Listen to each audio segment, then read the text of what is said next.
Assalamualaikum warahmatullahi wabarakatuh. Waalaikumsalam warahmatullahi Warahmatullahi wabarakatuh. wabarakatuh. Baik, kami dari kelompok PKU yang beranggotakan 10 orang akan menjelaskan presentasi mengenai pandangan sebagai smart karakter, good governance, Undang-Undang Dasar mengenai kasus perundungan. Slide-nya lanjut. Ini nama-nama kelompok kami. Lanjut. Kasus pertama akan dibacakan oleh saya. Di sini berjudul kasus yang pertama beritanya yaitu ironi bocah SD di Kuningan dibully teman sebaya hingga trauma. Selanjutnya, slide-nya. Oke, kronologi beritanya, nasib memilukan dialami seorang bocah perempuan yang masih duduk di bangku kelas 2 SD swasta asal Kuningan, Jawa Barat. Dia menjadi korban perundungan yang diduga dilakukan 3 teman sebayanya saat jam sekolah. Jadi, hari ini kami datang ke Polda Jawa Barat untuk melakukan dugaan tindak pidana terkait dengan pembulian atau perundungan terhadap anak di bawah umur, kata kuasa hukum korban, Ibnu Rohman saat ditemui wartawan di Polda Jawa Barat, Jumat 27 Oktober 2023. Selanjutnya,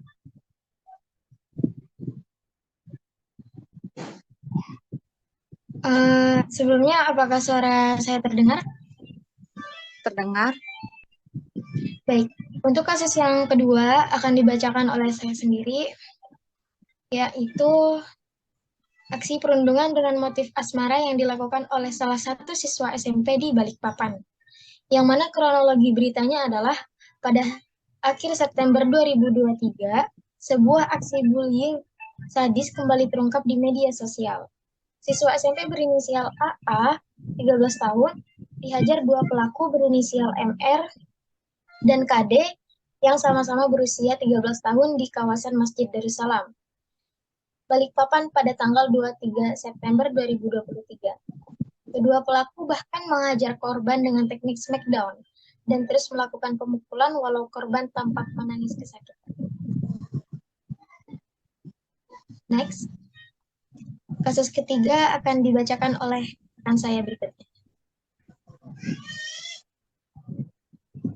Baik, kasus ketiga, mahasiswa di Surabaya tewas ditunda dianiaya senior sempat cerita kerap dibully kampus sebut korban.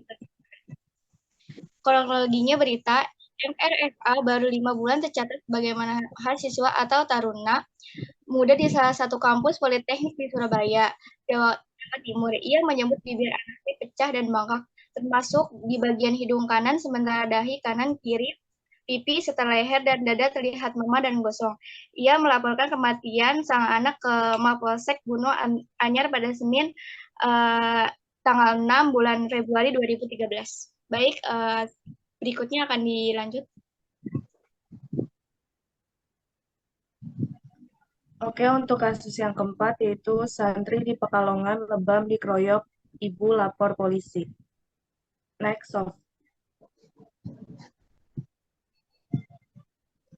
Kronologi beritanya, seorang siswa MTS kelas 7 yang juga santri pondok pesantren di Kajen, Kabupaten Pekalongan, diduga menjadi korban bullying dan pengeroyokan belasan temannya.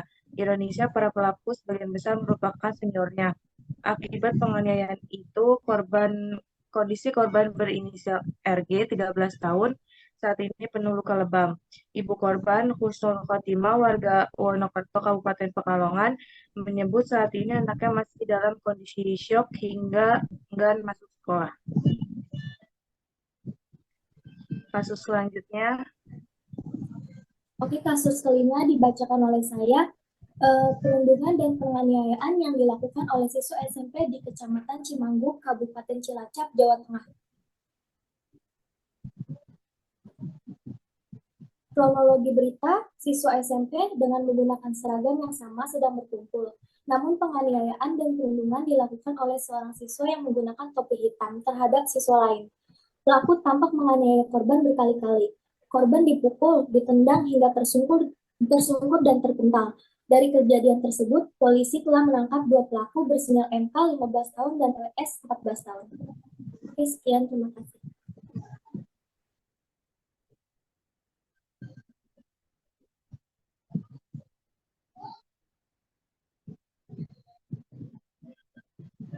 Pandangan sebagai smart karakter dibacakan oleh saya. Tentunya, sebagai orang yang memiliki smart karakter, tidak akan mungkin untuk melakukan perundungan, karena itu merupakan perbuatan yang tercela dan akan berdampak negatif bagi korban. Kita sebagai smart karakter, seandainya melihat kejadian tersebut, laporkan kepada orang yang bertanggung jawab.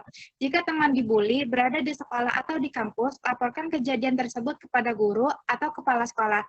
Lalu, kita dapat memberikan dukungan pada teman yang dibully sangat penting. Dorong teman untuk berbicara dengan seseorang yang dapat membantunya seperti guru atau konselor sekolah. Sekian, terima kasih.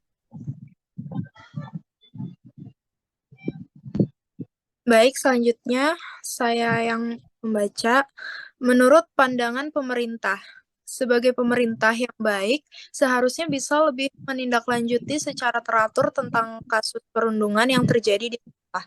Pemerintah bisa melakukan seminar di setiap sekolah untuk mengembangkan pendidikan karakter setiap siswa agar tidak terjadi pembulian di sekolah.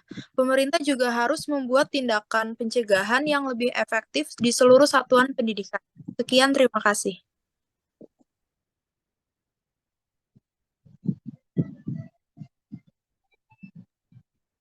Baik, selanjutnya pandangan sebagai Undang-Undang Dasar.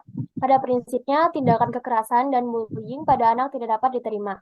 Karena secara konstitusional pada pasal 28 Undang-Undang Dasar Negara Republik Indonesia tahun 1945 menjelaskan bahwa anak adalah subjek dan warga negara yang berhak atas perlindungan dari serangan orang lain, termasuk menjamin peraturan perundang-undangan dan juga termasuk undang-undang yang pro terhadap anak. Baik, terima kasih.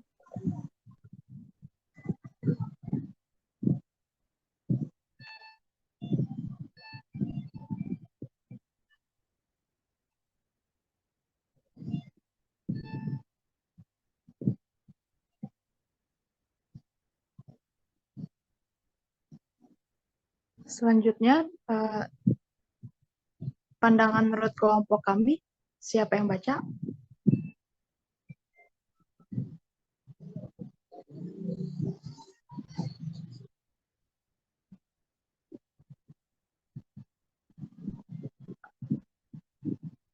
Oke, akan saya baca sendiri.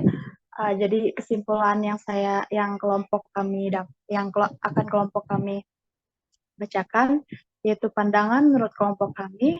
Menurut kelompok kami, perundungan merupakan perbuatan yang bisa merugikan korban sehingga korban akan mengalami trauma. Tentunya kita sebagai orang yang memiliki karakter yang baik, kita harus tanamkan sikap dan perilaku yang baik dan saling menghargai. Sekian dari kelompok kami. Kurang lebihnya mohon maaf, Ibu. Terima kasih, Ibu.